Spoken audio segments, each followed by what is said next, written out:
भगवान क्या कहते हैं? भगवान का कहना है, अर्जुन अनित्यम असुखम इमं लोकम प्राप्य भजस्व माम। सुख रहित क्षण भंगुर किंतु दुर्लभ मानव तन को पाकर मेरा भजन कर। भजन करने का अधिकार उन सब को जिसे मनुष्य तन उपलब्ध है। गीता यही उसकी देन है। गीता की एक अर्धाली ने भारत को गुलाम बना दिया। चातुर्वर्ण्यम मया सृष्टम गुण कर्म विभाग सह। अर्जुन 4 वर्णों की रचना मैंने की, तो क्या 4 भागों में इस मनुष्य को बांट दिया? जो वितरण की गई थी वो सामग्री क्या है? तो कहते हैं गुण है कर्म विभाग से। गुणों के माध्यम से कर्म को 4 भागों में बांटा। यदि कर्म समझ में आ जाएगा तो बंटवारा हो जाएगा।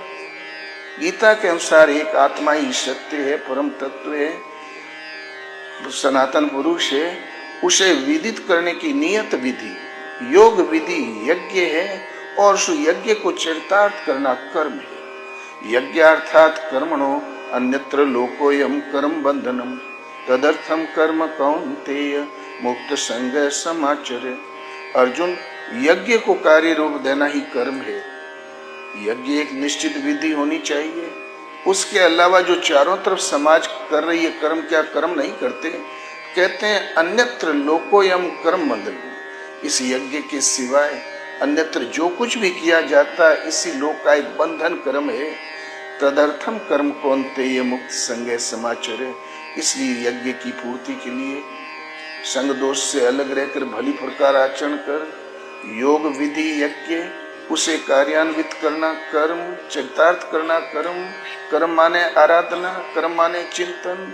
गीता को 3 बार आद्योपांत पढ़ लोगे तो स्पष्ट एक एक प्रश्न अलग अलग हो जाएगा। इस कर्म को ईश्वर प्राप्ति वाले कर्म पथ को 4 भागों में बांटा। गुणों के पैमाने से तामसी गुण का बाहुल्य है तो आलस्य, निद्रा और प्रमाद रहेगा। कर्तव्य कर्म में न प्रवृत्त होने का स्वभाव रहेगा।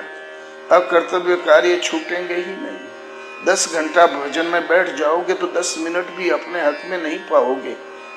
तो नहीं भजन करते हो तो नहीं होता।